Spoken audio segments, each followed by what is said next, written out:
विद्यामंदिर नाशिक संचलित KBH माध्यमिक व उच्च माध्यमिक विद्यालय पडेल येथे 9 ऑगस्ट रोजी जागतिक आदिवासी दिन व क्रांती दिन मोठ्या उत्साहात साजरा करण्यात आला। कार्यक्रमाच्या अध्यक्षस्थानी विद्यालयाचे प्राचार्य श्री RK निकम हे होते। यावेळी पर्यवेक्षक श्री NM सोनवणे, कार्यालयीन प्रमुख श्री योगेश पवार तसेच सर्व शिक्षक व शिक्षकेतर कर्मचारी उपस्थित होते।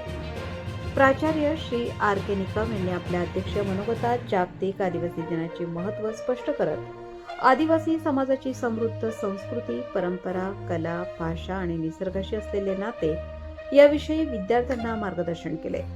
तसेच क्रांती दिनाचे स्वातंत्र्य लढ्यातील महत्त्व अधोरेखित करत स्वातंत्र्य सैनिकांच्या त्यागातून प्रेरणा घेण्याचे आवाहन त्यांनी केले। देशप्रेम, सामाजिक एकोपा, बंधुभाव आणि संविधानिक मूल्यांची जपणूक ही प्रत्येक नागरिकाची जबाबदारी असल्याचेही त्यांनी नमूद केले।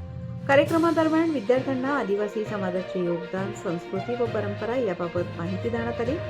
तसेच क्रांती दिनाचे ऐतिहासिक महत्त्व स्पष्ट करण्यात आले। विद्यार्थ्यांनी भाषणे, घोषवाक्य आणि विविध उपक्रमांद्वारे उत्स्फूर्त सहभाग नोंदवला।